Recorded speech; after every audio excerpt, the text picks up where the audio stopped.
আসসালামু আলাইকুম। সংবাদে আপনাদের সবাইকে স্বাগত জানাচ্ছি। আমি ফিরোজ তোহা। শুরুতেই সংবাদ শিরোনাম। পুরোদমে ইরান, ইসরায়েল এবং নিরীহ ফিলিস্তিনিদের মাঝে ভয়াবহ যুদ্ধ চলছে হামলা পাল্টা হামলা।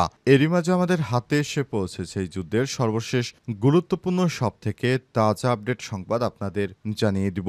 প্রথমে জানাবো, গাজায় ২৪ ঘন্টা অনাহারেও ইসরায়েলি হামলায় নিহত নতুন করে ৭১ জন। ফিলিস্তিনের অবরুদ্ধ গাজা উপত্যকায় ইসরায়েলি বাহিনীর হামলায় গত ২৪ ঘন্টা আরও নতুন করে ৭১ জন নিহত হয়েছে, যাদের মধ্যে ৪২ জনই ত্রাণ আনতে গিয়ে প্রাণ হারিয়েছে। এছাড়াও ইসরায়েলি অবরোধের কারণে অনাহারে আরও ৫ জনের মৃত্যু হয়েছে।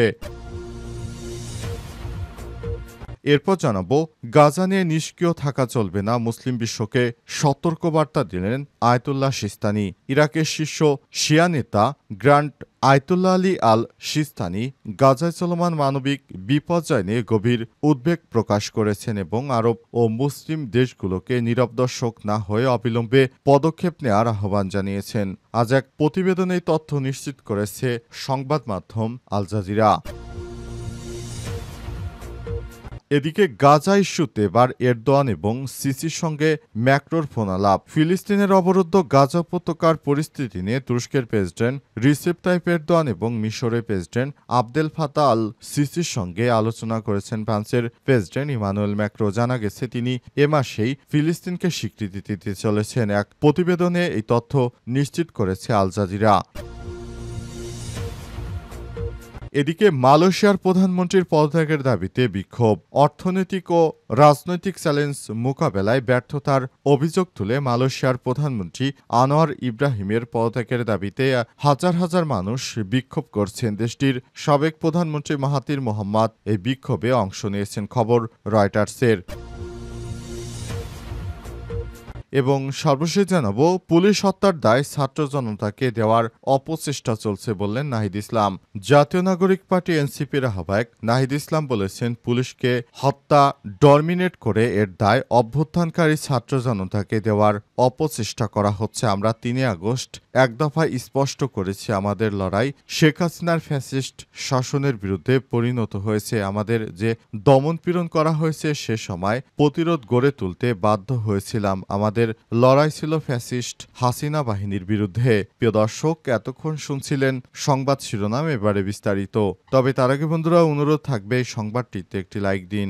এই চ্যানেলে আপনি নতুন হয়ে থাকলে আমাদের সংবাদটি দেখতে দেখতে চ্যানেলটি সাবস্ক্রাইব করে রাখুন। কমেন্ট করে বন্ধুরা আপনার মূল্যবান মতামত জানিয়ে দিন আপনি বিশ্বের কোন দেশ থেকে বা বাংলাদেশের কোন স্থান থেকে আমাদের সংবাদটি দেখছেন এবং শুনছেন। আর বন্ধুরা, গাজা যুদ্ধে আপনি যদি নিরীহ ফিলিস্তিনিদের ভালোবেসে থাকেন, কমেন্টে ইয়েস লিখে বিশ্ববাসীকে জানিয়ে দিন। সংবাদটি আপনার সোশ্যাল মিডিয়া ফেসবুকে শেয়ার করে বন্ধুদেরও দেখার সুযোগ করে দিন। এবারে বিস্তারিত। গাজায় ২৪ ঘন্টায় অনাহারে ইসরায়েলি হামলায় নিহত নতুন করে ৭১ জন। ফিলিস্তিনের অবরুদ্ধ গাজায় ইসরায়েলি বাহিনীর হামলায় কমপক্ষে ২৪ ঘন্টা আরও ৭১ জন নিহত হয়েছে, যাদের মধ্যে ৪২ জনই ত্রাণ নিতে গিয়ে প্রাণ হারিয়েছে। এছাড়াও ইসরায়েলি অবরোধের কারণে অনাহারে আরও ৫ জনের মৃত্যু হয়েছে। আজ এক প্রতিবেদনে এই তথ্য জানিয়েছে সংবাদ মাধ্যম আল জাজিরা। শনিবার চিকিৎসা সূত্রগুলো আল জাজিরাকে জানিয়েছে, শনিবার একদিনেই গাজা জুড়ে ইসরায়েলি হামলায় অন্তত ৭১ জন নিরীহ ফিলিস্তিনি নিহত হয়েছে, যাদের মধ্যে ৪২ জনই ছিলেন ত্রাণ সহায়তা পেতে মরিয়া মানুষ। গাজা স্বাস্থ্য মন্ত্রণালয় আরও জানিয়েছে, ইসরায়েলি অবরোধের কারণে ক্ষুধায় আরও ৫ জনের মৃত্যু হয়েছে। যুদ্ধ শুরুর পর থেকে অপুষ্টিজনিত কারণে মৃতের সংখ্যা দাঁড়িয়েছে ১২৭ জনে, যাদের মধ্যে ৮৫ জনই শিশু। এই মানবিক বিপর্যয় ঘিরে বিশ্বব্যাপী তীব্র নিন্দার মুখে ইসরায়েল। আজ থেকে তারা বেসামরিক এলাকাগুলো ও ত্রাণ সরবরাহ করিডোরে সাময়িক হামলা বিরতি দেবে। তবে ইসরায়েলের পররাষ্ট্র মন্ত্রণালয় স্পষ্ট করে বলেনি কোন কোন এলাকায় তারা এই যুদ্ধবিরতি কার্যকর করছে।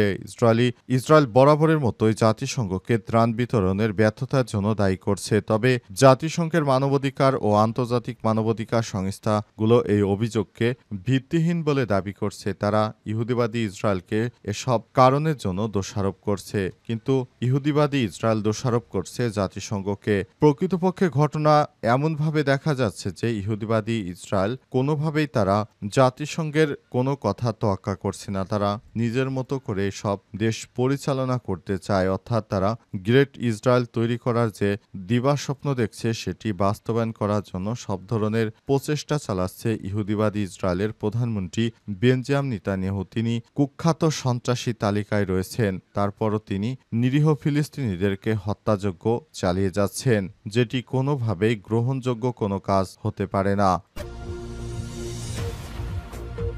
গাজা নিয়ে নিষ্ক্রিয় থাকা চলবে না, মুসলিম বিশ্বকে সতর্কবার্তা আয়াতুল্লাহ সিস্তানির। ইরাকের শীর্ষ নেতা গ্রান্ট আয়াতুল্লাহ আলী আল সিস্তানি গাজায় চলমান মানবিক বিপর্যয় নিয়ে গভীর উদ্বেগ প্রকাশ করেছেন এবং আরব মুসলিম দেশগুলোকে নীরব দর্শক না হয়ে অবিলম্বে হস্তক্ষেপ করার আহ্বান জানিয়েছেন। এক বিবৃতিতে এই তথ্য নিশ্চিত করেছে পাকিস্তানের সংবাদ মাধ্যম জিও নিউজ। আর সন্ধ্যায় এক বিবৃতিতে তিনি গাজায় চলমান পরিস্থিতিকে বিপর্যয়কর বলে আখ্যায়িত করেছেন। তিনি বলেছেন, যেভাবে ধ্বংসযজ্ঞ চালানো হচ্ছে মুসলিম বিশ্ব এখনও চুপ করে বসে আছে, এটি কোনোভাবেই গ্রহণযোগ্য নয়। ইহুদিবাদী ইসরায়েল যেভাবে নিরীহ ফিলিস্তিনিদেরকে হত্যা করছে সেটি কোনোভাবেই মেনে নেওয়া যায় না। আমি আহ্বান করছি পুরো আরব গোষ্ঠী যারা এখনও চুপচাপ বসে আছে তাদের উচিত ফিলিস্তিনের নিরীহ মানুষদের পাশে দাঁড়ানো এবং কোনোভাবেই যেন ইহুদিবাদী ইসরায়েলকে ছাড় না দেওয়া হয়। তারা যেভাবে একের পর এক আক্রমণ চালিয়ে যাচ্ছে, পুরো আরব দেশটাকে তারা দখল করতে চায়। এই ধরনের কার্যকলাপ থেকে ইহুদিবাদীদের খুব দ্রুত সময়ের মধ্যে সরে আসতে হবে। তাদের বিরুদ্ধে বড় ধরনের অ্যাকশনে যাওয়ার জন্য মুসলিম বিশ্বকে তিনি আহ্বান জানিয়েছেন। তিনি আরো বলেন, এটা মেনে নেওয়া যায় না, এটা খুবই অমানবিক এক ঘটনা যেটা ঘটাচ্ছে ইহুদিবাদী ইসরায়েল, সেটা কোনোভাবেই কোনো মানুষের কাজ নয়, এটা কোনোভাবেই কোনো ভালো কাজ হতে পারে না, এটি মেনে নেওয়া যায় না বলে মন্তব্য করেছেন সিস্তান। ইহুদিবাদী ইসরায়েল তার রাষ্ট্র গঠনের পর থেকে যেভাবে একের পর এক ধ্বংসযজ্ঞ চালিয়ে যাচ্ছে সেটা কোনোভাবে কোনোদিনও ভালো কিছু করা সম্ভব নয়। ইহুদিবাদী ইসরায়েল সবসময় গাজার নিরীহ মানুষদেরকে হত্যাযজ্ঞ চালিয়ে সবকিছু ধ্বংসের দ্বারপ্রান্তে নিয়ে এসেছে। এটি অত্যন্ত ঘৃণিত কাজ। ইহুদিবাদীদেরকে থামাতে হবে। তাদের না থামালে তারা যে ধ্বংসযজ্ঞ শুরু করেছে তারা এর থেকে বের হবে না। তাদেরকে থামিয়ে একটি ভালো জায়গায় নিয়ে আসতে হবে, মুসলিমদেরকে বাঁচাতে হবে, তা না হলে পুরো মুসলিমবাসী আল্লাহর কাছে এর জন্য দায়ী থাকবে। তিনি আরো বলেছেন, আমরা চাই গাজা একটি দ্বিরাষ্ট্রভিত্তিক সমাধান হয়ে যাক, কিন্তু যেভাবে গাজায় নির্বিচারে মানুষদেরকে হত্যা করা হচ্ছে এটি কোনোভাবেই আমরা মেনে নিতে পারি না। ইহুদিবাদী ইসরায়েল যে ধরনের ধ্বংসযজ্ঞ চালাচ্ছে সেটা অমানবিক, তাদেরকে এবার থামতেই হবে। গাজা ইস্যুতে এবার এরদোয়ান ও সিসির সঙ্গে ম্যাক্রোর ফোনালাপ। ফিলিস্তিনের অবরুদ্ধ গাজা উপত্যকায় ইহুদিবাদী ইসরায়েল যে ধরনের পরিস্থিতি তৈরি করেছে তার থেকে পরিত্রাণ করার জন্য এবার ফ্রান্সের প্রেসিডেন্ট ইমানুয়েল ম্যাক্রোর সঙ্গে ফোনালাপে কথা বলেছেন তুরস্কের প্রেসিডেন্ট রিসেপ তাইপ এরদোয়ান এবং মিশরের প্রেসিডেন্ট সিসি। তারা কথাবার্তায় জানিয়েছে ফ্রান্স ফিলিস্তিনকে স্বীকৃতি দিতে চায়। ফ্রান্স যদি ফিলিস্তিনকে স্বীকৃতি দেয় তাহলে নতুন করে আবার খুবই ভালো একটি উপায় সামনে আসছে। যেভাবে ইহুদিবাদী ইসরায়েল প্রতিনিয়ত মানুষদের হত্যা করছে সেটা কোনোভাবে ফ্রান্সের প্রেসিডেন্ট ইমানুয়েল ম্যাক্রো মেনে নিতে পারছেন না। সে কারণে তিনি ইহুদিবাদী ইসরায়েলের বিরুদ্ধে গিয়ে এবার ফিলিস্তিনকে স্বীকৃতি দেওয়ার ঘোষণা দিয়েছেন। আগামী মাসে তিনি ফিলিস্তিনকে স্বীকৃতি দিতে চান। এ কারণে তিনি মুসলিমদের শক্তিশালী দুই দেশ মিশর এবং তুরস্কের প্রেসিডেন্টের সঙ্গে কথা বলেছেন। অবস্থায় তারা জানিয়েছে সব স্বীকৃতি দেওয়ার ফলে ফিলিস্তিন ও গাজা যুদ্ধ অচিরেই বন্ধ হয়ে যাবে এবং নতুন করে একটি সম্ভাবনা তৈরি হবে। আর ফ্রান্সের প্রেসিডেন্ট এই ধরনের স্বীকৃতি দেওয়ার ফলে পুরো ইউরোপ জুড়ে এই ফিলিস্তিন রাষ্ট্রকে স্বীকৃতি দেবে সবাই। তখন মুসলিমরা ইহুদিবাদী ইসরায়েলের হাত থেকে অনাকাঙ্ক্ষিত দুর্ঘটনার হাত থেকে বাঁচতে পারবে। ফ্রান্সের প্রেসিডেন্টের এই বক্তব্যকে স্বাগত জানিয়েছেন তারা। মুসলিম বিশ্বের জন্য ম্যাক্রোর অবদান অনস্বীকার্য বলে মন্তব্য করেছেন তুরস্কের প্রেসিডেন্ট রিসেপ তাইপ এরদোয়ান। তারা 1 ঘন্টা ধরে এসব বিষয় নিয়ে ফোনালাপ করেছেন এবং এসব বিষয়ে একমত হয়েছেন। পুলিশ হত্যার দায় ছাত্র জনতাকে দেয়ার অপচেষ্টা চলছে বললেন নাহিদ ইসলাম। জাতীয় নাগরিক পার্টি এনসিপির আহ্বায়ক নাহিদ ইসলাম বলেছেন, বাংলাদেশের পুলিশকে হত্যাকে ডমিনেট করে এর দায়ভার অভ্যুত্থানকারী ছাত্র জনতাকে দেওয়ার অপচেষ্টা করা হচ্ছে। আমরা ৩ আগস্ট এক দফা স্পষ্ট করেছি, আমাদের লড়াই শেখ হাসিনার ফ্যাসিস্ট শাসনের বিরুদ্ধে পরিণত হয়েছে। আমাদের যে দমনপীড়ন করা হয়েছে সে সময় প্রতিরোধ গড়ে তুলতে বাধ্য হয়েছিলাম। আমাদের লড়াই ছিল ফ্যাসিস্ট হাসিনার বিরুদ্ধে। আজ মৌলভীবাজারের বেরির পারে দেশ করতে জুলাই পদযাত্রা শেষে পথসভায় তিনি সব কথা বলেছেন। নাহিদ বলেন, আমরা মৌলভীবাজার থেকে সম্প্রতি রাজনীতি শুরু করতে চাই, যা দক্ষিণ এশিয়ার দেশগুলোতে ছড়িয়ে পড়বে। তিনি আরও বলেছেন, পুরনো সিস্টেমের পুরনো আইনেই বাংলাদেশ আর চলতে দেব না। অভ্যুত্থানের পর নানা শক্তি চেষ্টা করছে দেশকে এগিয়ে নেবার।